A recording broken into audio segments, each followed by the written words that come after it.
Good morning, student. In our previous lecture, we have discussed about the two-stage compression with perfect intercooling. And now I think that all of you may be aware about what is the perfect intercooling.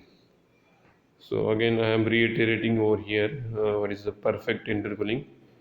The perfect intercooling can be achieved when we are comparing the temperature after intercooling. We are comparing two states of air. So we can say that we are comparing that two states. Is the first state is incoming air state, and the state of compressed air after intercooler. If the temperature of air coming out of the intercooler or air leaving the intercooler, the temperature of air leaving the intercooler is equal to the temperature of atmospheric air, then we can say that that is the perfect intercooling. Means in two-stage compression process, there are having two pressure ratios. So the first one is the low pressure ratio and second is a high pressure ratio, and in between these two pressure ratios we are cooling the compressed air at constant pressure. If we are cooling the air at constant pressure and the temperature of air leaving the intercooler is equal to the temperature of air at the inlet of the low pressure compressor, that is nothing but the atmospheric air. So if the temperature of air leaving the intercooler is equal to the temperature of atmospheric air, then we can say that that is a perfect intercooler. So here you can see the arrangement of two-stage compression with perfect intercooling, and again you can see the representation of two-stage compression with perfect intercooling over PV diagram and TS diagram. So now we have already discussed it in previous lecture. Now we'll derive the equation for work required to compress air in two-stage compression process. So here you can see the expression and PV diagram for the expression of work required to compress the air in two stages. So here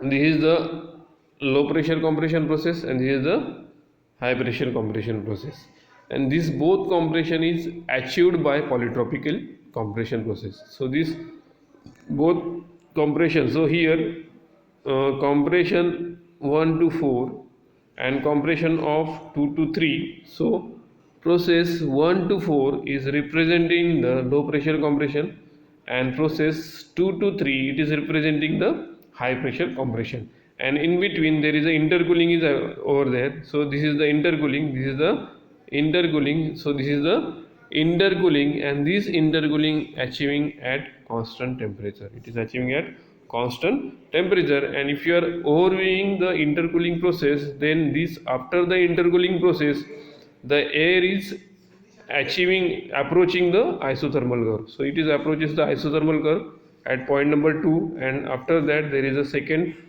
high pressure compression process is happening over here. So if you are finding out the or deriving the expression for work for two-stage compression with perfect intercooling, then we have to add the work required to compress in process 1 to 4, and second the work required to compress air in process 2 to 3, and both these processes are polytropic compression process. These processes are polytropic compression process. So if you are adding this, so this is the work for process 1 to 4. This is the work required to compress for process 1 to 4.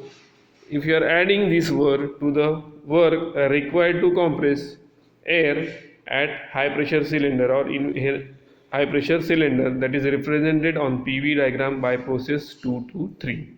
So we are adding the work required for low pressure compression and work required for high pressure compressor, then we will get the total work for two-stage compression process.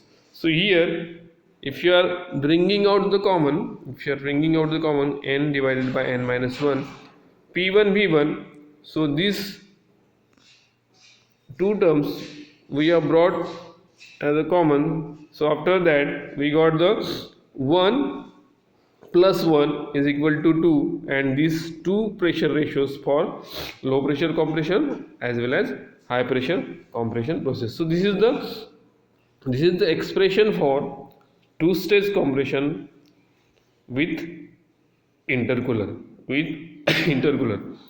so this is, you need to aware of this expression. So this is the expression for, so here these two pressure ratios we are looking over here. So these pressure ratios are not equal pressure ratios, so it may be vary, that's why we cannot add these two pressure ratio. And again, at what optimum intermediate pressure ratio we can get the minimum work for compression, that we need to calculate, so we can see in further slides that one. So now prior finding the minimum work for two stage compression, we will again find out the work required for two stage compression with imperfect intercooling. So initially we discuss about the perfect intercooling. Now what is the imperfect intercooling? So again it is related with intercooler. We are having two stages for compressions, means without compressing from lower pressure to delivery pressure, we are dividing that higher pressure ratio into two parts, that is the low pressure ratio and high pressure ratio. So and this compression at low pressure and high pressure we are carried in low pressure cylinder and high pressure cylinder. So here in this PV diagram, if you are looking this PV diagram over here, so here 1 to 2 is the compression in low pressure cylinder, and this arrangement we have already discussed, arrangement for two stage compression.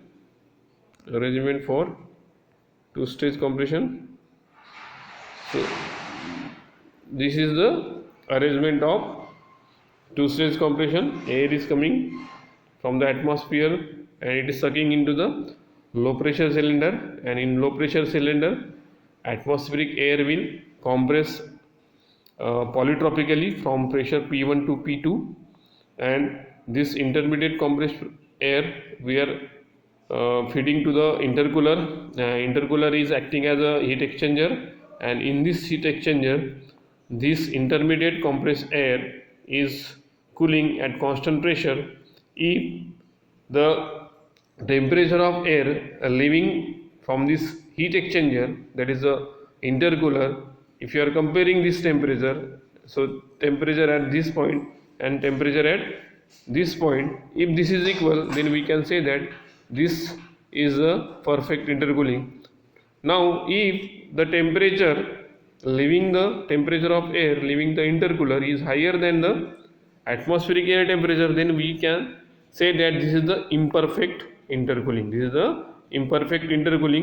And that we can represent over the PV diagram as well as TS diagram. So this is the suction process.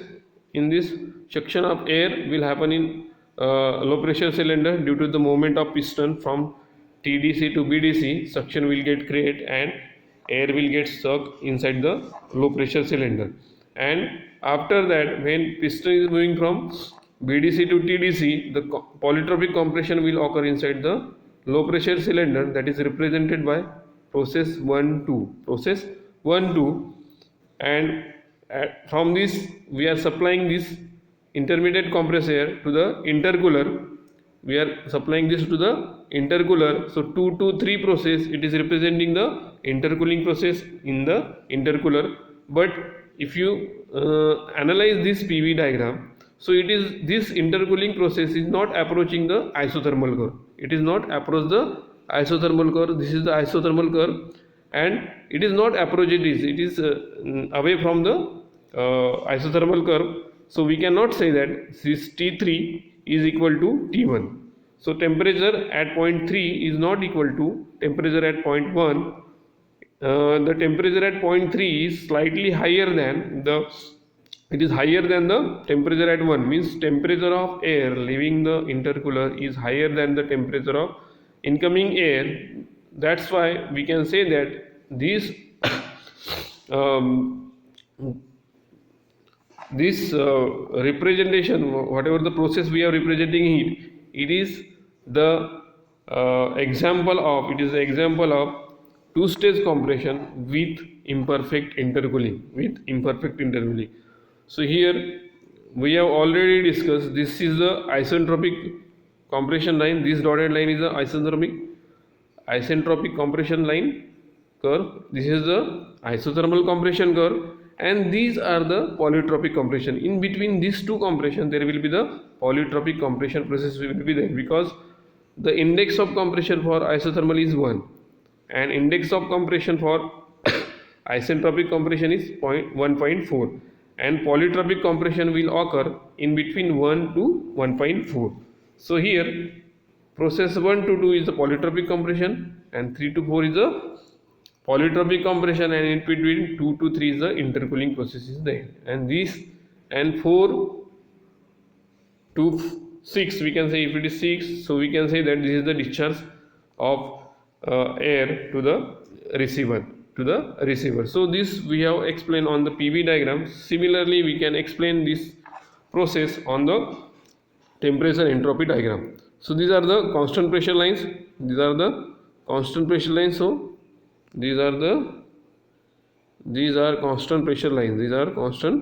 pressure line, and here these are isentropic compression line, and this is a isothermal compression line. So, and in between these two there is a polytropic compression is occurring. So at constant pressure P1, means that is the atmospheric pressure, we are sucking the air inside the low pressure cylinder, and in low pressure cylinder polytropic compression of air will occur from point 1 to 2, and from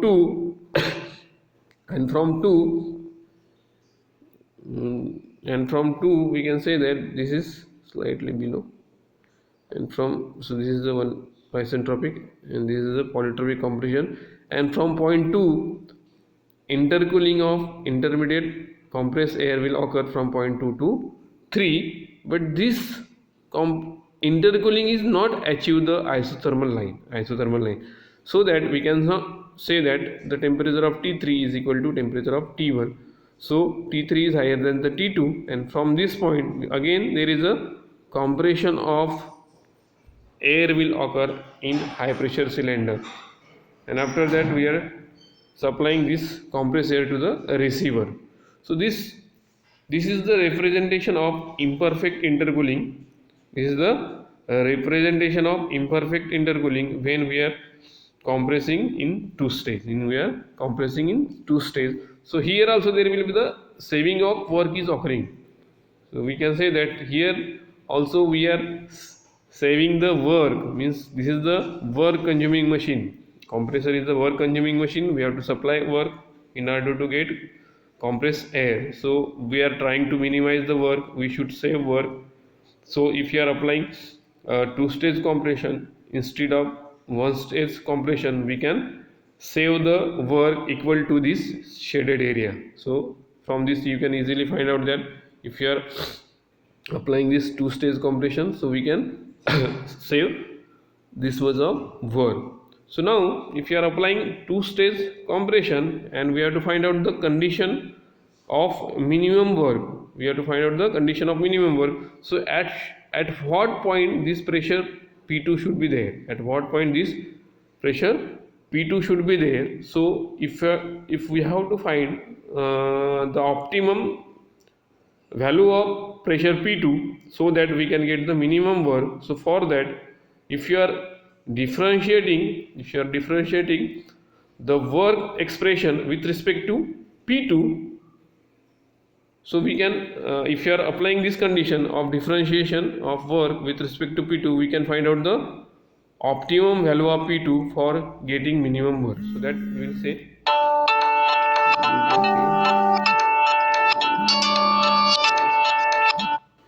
we can see over here. Now we can see over here. So this is the condition we are going to find out the minimum ones. At what pressure value we can get the minimum work. We can get the minimum work. So here, just you see what we are going to do. We are differentiating the expression of work. So this is the expression of work for two-stage compression for perfect intercooling. Perfect intercooling. So if you are differentiating this equation, with respect to P2, so you can find out the optimum value of pressure. At that you can get the minimum work. So we are differentiating it. So here most of the values are constant. So it will, if you are differentiating it, it will become constant. It will become 0. So instead of doing, we are differentiating this two pressure ratio only. This two pressure ratio we are going to differentiate. So dW by dP2 is equal to d divided by dP2 of P2 by P1 raised to power n minus 1 plus P3 by P2 raised to power n minus 1 by n. So here this P1 is the constant. Here this P1 is the constant. So we can remove out this constant. So we have removed 1 divided by P1 raised to power n minus 1 divided by n. Now the independent variable here is the P2. So this P2 we have to differentiate. So P2 raised to power n minus 1 divided by n. If you are differentiating P2 raised to power n minus 1 divided by n, we get this expression n divided by n minus 1, P2 raised to power n minus 1 divided by n minus 1. So here in this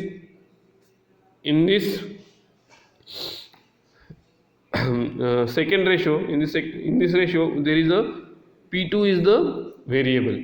This is the independent variable and P3 is the constant. So we are removing constant out. P3 raised to power n minus 1 divided by n into if you are writing down this P2 like this, P2 raised to power minus n minus 1 divided by n minus 1 divided by n. As P2 as denominator, if you are bringing it at numerator, it will become P2 raised to power minus n minus 1 divided by n. So if you are differentiating it, you will get this term minus n minus 1 divided by n rest into P2 raised to power n minus 1 divided by n minus 1.